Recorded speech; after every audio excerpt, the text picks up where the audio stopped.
creatures of the night. It's your girl Tati. Let's talk about AEW Dynamite. This is the go home show for All Out, which will be on Saturday, not Sunday, Saturday.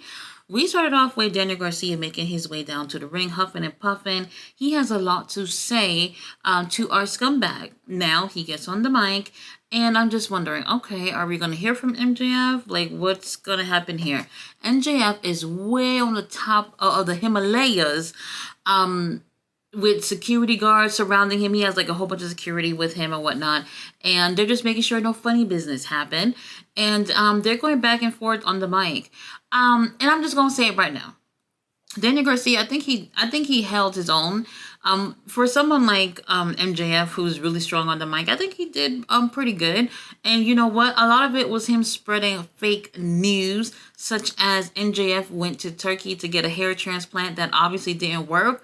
I know you motherfucking lying. Not my scumbag. My scumbag did not get a hair transplant. So, for anybody who believed that, there's nothing to believe. He did not. And I'm sticking with that.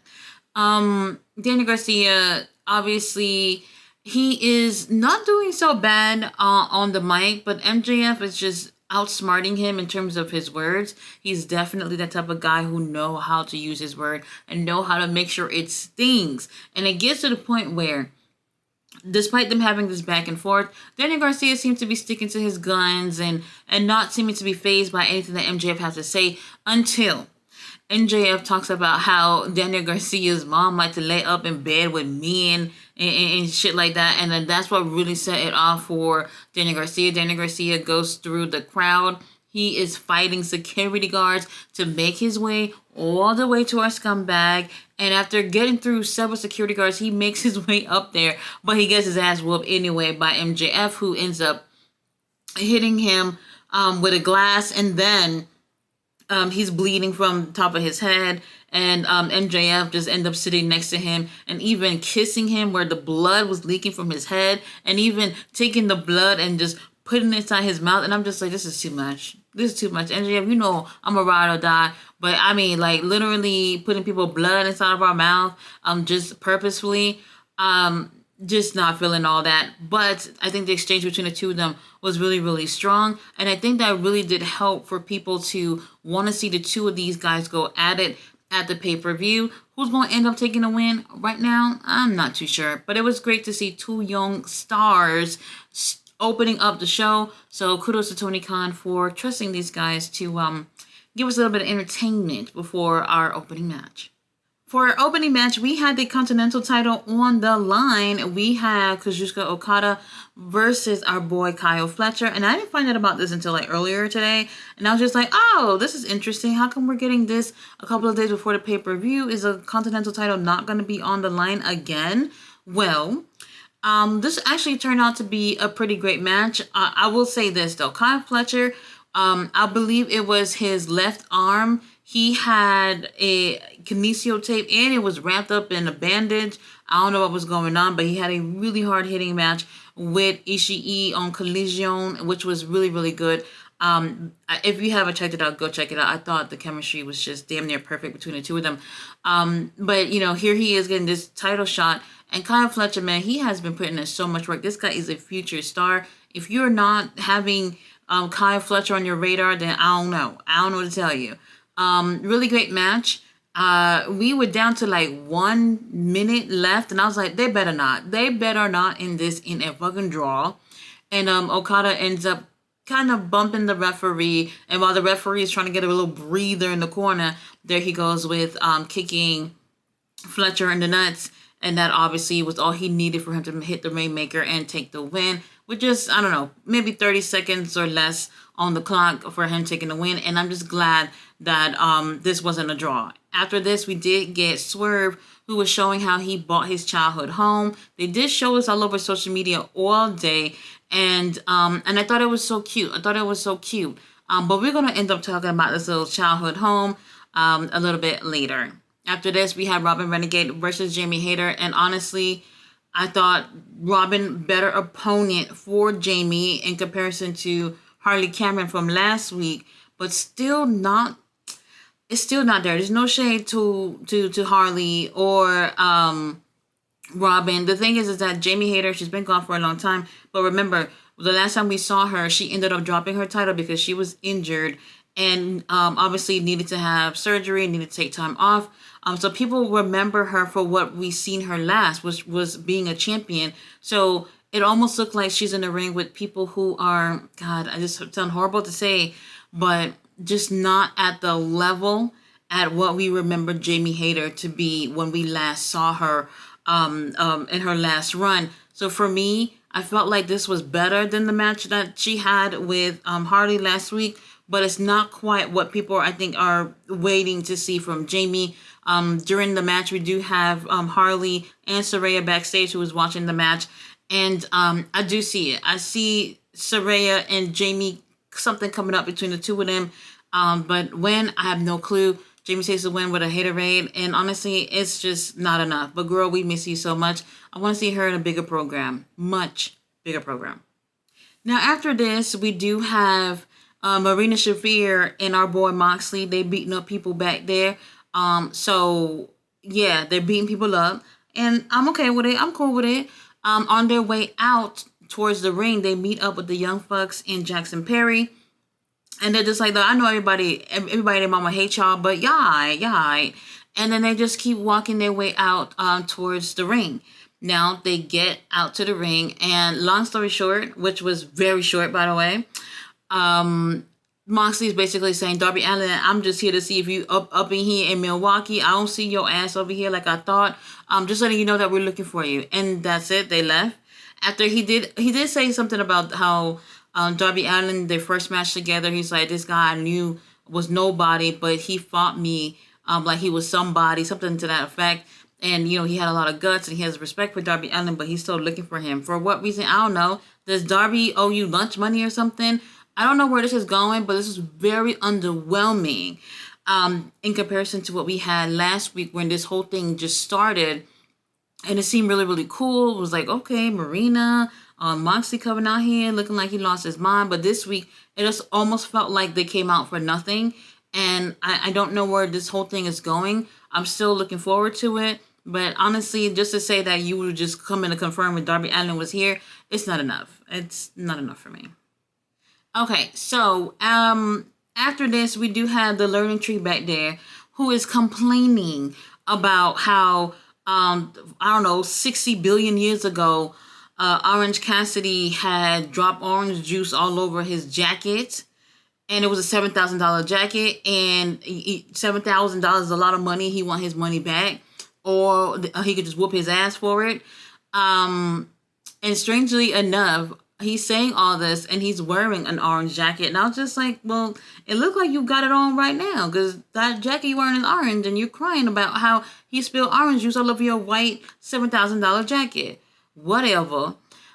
They did end up announcing that obviously the winner between Kyle Fletcher and Okada will go on to be champion at All In, and they will be in a 4-way match against 3 other guys. Now, one of those matches is Takeshita versus Beast Mortos. Now, I said I wanted to see Takeshita versus Beast Mortos, but not under these circumstances, Tony Khan. This is not what I mean.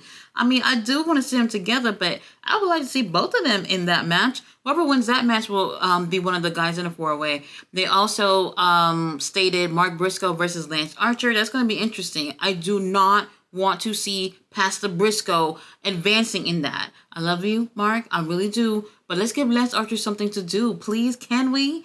And then the last match is Orange Cassidy versus Brian Keith. And, Orange Cassidy makes it back there because obviously he was the one that spilled the orange juice in this jacket.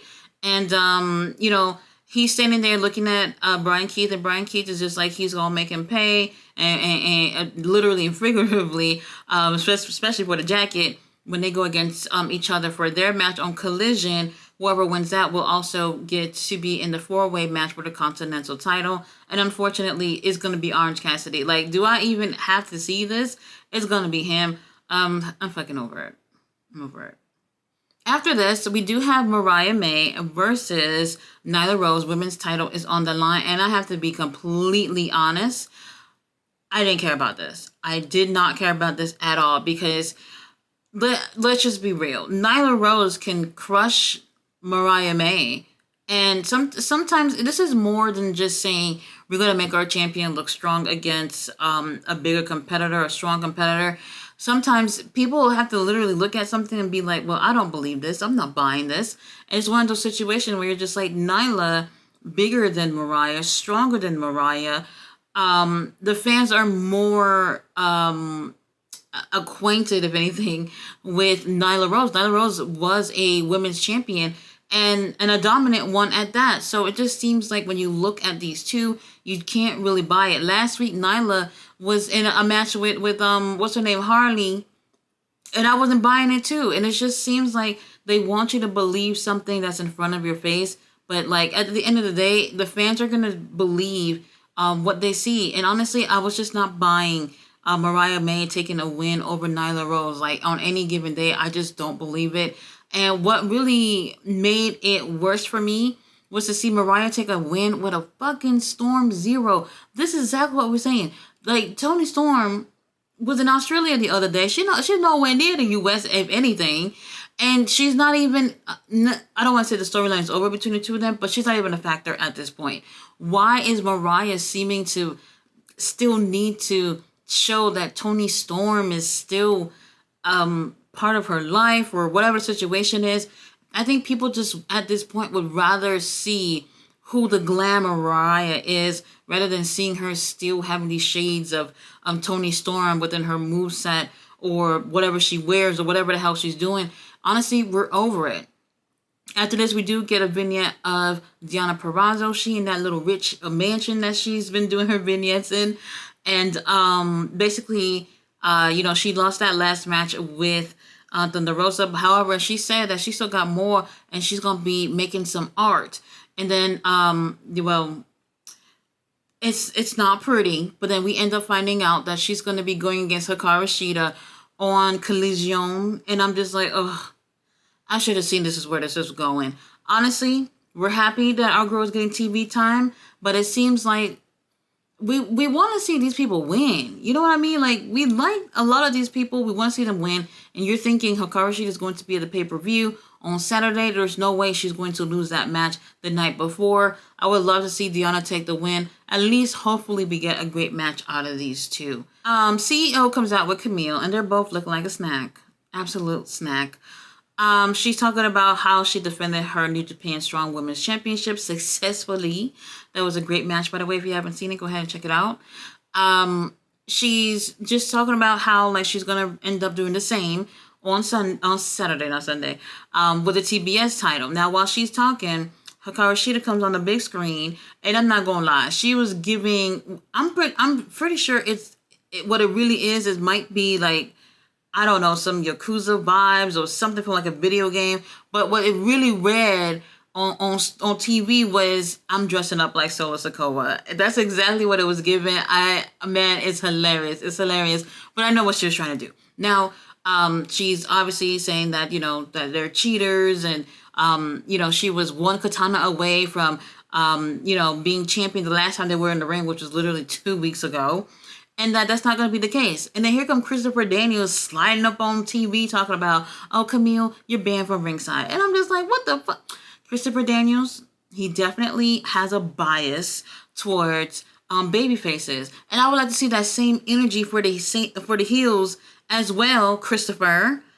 So she's banned from ringside. But it doesn't mean that anyone else is banned from helping our CEO. We'll see what happens with that on Saturday. After this, we do hear from the Young Bucks and Jackson Perry. I'm not gonna lie, I don't know what they said, but they were talking about Bryan Danielson. Something about, obviously, Jackson Perry winning on Saturday. I don't care. After this, we do have our American Dragon Danielson coming out. And I'm thinking, oh, okay, so he coming out to the ring to say something? I didn't know we have enough time for this. But it turns out that he's doing commentary for the main event match, which was BCC Impact. Versus the conglomeration and Will Ospreay. I'm over it. I'm just gonna say, it wasn't gonna make sense for the Trios champion, the newly crowned Trios champions, to lose. So I already knew where this is going. However, The conglomeration, Kyle O'Reilly, when are you gonna get to your senses and get back with the boys, the Undisputed Kingdom? When are you gonna come to your senses? Will Ospreay, I am a little tired of seeing you every fucking show. And then Orange Cassidy, I'm not even gonna get into it. I'm not gonna get into it. There was actually a pretty great match. Definitely the longest match in the night, I believe. I think it was longer than the opening match. And and honestly, thinking back at it, Kyle O'Reilly, he's so fucking talented. Jesus Christ, this guy is just absolutely insane. Everybody is great in the ring. The chemistry was there, and I found it to be entertaining. However, for whatever reason, like towards that last few minutes of the match, it just seemed like half of the people left or whatever. Like, I don't know what happened, but it just seemed like half of them was gone. Every few minutes, I'm just like, well, where's so-and-so? Where's so-and-so? And nobody was there. We ended off with Claudio and Kyle O'Reilly. And I said it even before the match started that Kyle O'Reilly was going to get pinned and take the L for the team. And that's exactly what happened after Claudio gives him a big swing. And then Wheeler Yuta goes for that drop kick while he swings him. I love when they do that. And then they pin him. And Wheeler is just looking around to make sure nobody jumps in to break the pin. But ain't nobody was fucking there. Like, I was like, where the hell is everyone? I had no clue. Now, Danielson decides to come over there and celebrate with the boys. And we appreciate that. But then the Young Bucks, Jackson Perry, Okada, they came out there. Okada with that green, olive green suit. They came out there and they put the hurt on our boys, BCC. And I was just like, oh, okay. And what was interesting was I'm pretty sure that most people, based off what happened earlier, that little slight encounter with Moxley and the Young Bucks, people were probably thinking that Moxley was going to come out there, help our boys, or even help the Elite. And he actually did not come out. They ended up, BCC ended up, with the spirit of John Cena, being able to get these guys out the ring. They want that smoke, and they end up leaving. That's when I see O'Reilly laid out outside. Orange Cassidy was laid up outside. When isn't Orange Cassidy laid up outside the ring at some point? This is just, I don't know. And then after that, we got a chance to see backstage that Ospreay and Pac, they were back there, and Pac was attacking Will Ospreay. Y'all know Pac wants the damn titles. Now, let me just say this. When the Young Bucks was walking away, this is what got me fucked up. Our boy Claudio goes on to talking about the Young Bucks. Obviously, Jackson Perry's going against Danielson, but then he gonna go and challenge the Young Bucks for the tag titles. Oh my God, I couldn't believe it. I couldn't believe it. Now, I would love to see fucking Claudio all day long, all night long. But for the tag titles, y'all just won the trios titles less than 2 weeks ago. When are other people going to get a fucking chance to even get an opportunity at least to be in the ring with the champions? I'm just over it. I am absolutely over it. Not what I was hoping to hear. But let's talk about how the show ended off. It was lovely. Now, it's a contract signing. Tony Schiavone's ass is over there, ready to officiate this whole contract signing. Swerve and Prince Nana comes out first, and then Heyman music comes on twice, and his ass don't come out. Then we see on the big screen that Heyman is somewhere, and then the camera shows him walking up to Swerve's childhood home that he just bought the other day. Now, Heyman's like, bitch, I've been looking for you. I haven't seen you. And no matter where I went to go look for you, I couldn't find you. And then he says, you made a big mistake and you showed everybody the one thing that that one prized possession that you have, which is you buying your childhood home.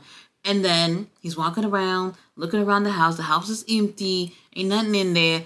And he's talking about Swerve. The interesting comment was, why would I show up to a contract signing to a match I know is going to happen regardless if I sign a damn thing? And you know what? He has a point. He has a point. Now, he's looking around the house, talking shit about Swerve and how he wants to take everything away from him. And he said, that time that I was leaving my house with my wife when she was about to give birth, your bitch ass was there. And that obviously made him feel some type of way. So now he is returning the favor. And then he pours gasoline all inside the house, all on the outside. And what was interesting to me is that he had like some kind of lazy boy or something outside in the fucking front yard with like a fucking little table next to it, like a little nightstand or something. And then he ends up lighting a match, and then he throws that onto the gasoline, and the house burns. The imagery of how that looked was just amazing to me. Hangman, you have finally won me over. Maybe that's what I like. Maybe I like deranged men. That's probably what it is. That's what I've been waiting for. I've been waiting for Hangman to become completely unhinged, and he finally got to that point, and I absolutely love it. Swerve, Prince Nana, they're in the ring, they're emotional. Swerve is upset. He's throwing the table, throwing the chairs. He is absolutely heartbroken. And I'm just like, man, these guys, I mean, if pro wrestling, you're not winning Emmys or anything, these guys are fucking doing a good job with the acting. I love this. This has definitely brought the story up a notch or two or three. And I think people are definitely feeling a little bit more invested in this. They're having a cage match, which is different compared to the other matches that they've had so far. And I think that this right here, the show, the way it ended, made this feel like this could be the main event at the pay-per-view, which is very interesting because, Swerve no longer has that title.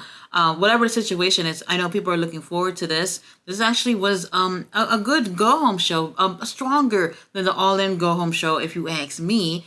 Tomorrow we have Ring of Honor, and then Friday, don't forget, we have Collision at 8, and then we have Rampage following that, and then the countdown episode that they always do before the pay-per-views. And then on Saturday, we'll be at All Out Chicago.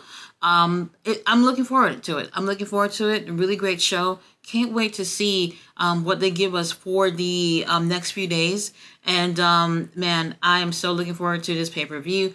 This is how you get people hyped up for a pay-per-view. So this, Tony Khan, I had already bought All Out. I'm not even gonna lie, I already bought it. But this has definitely made me feel a lot more confident with the show that we're gonna get on Saturday. So you guys, I think All Out is definitely gonna be a really great show. So check it out if you can. But until then, I'll see you guys tomorrow for Ring of Honor.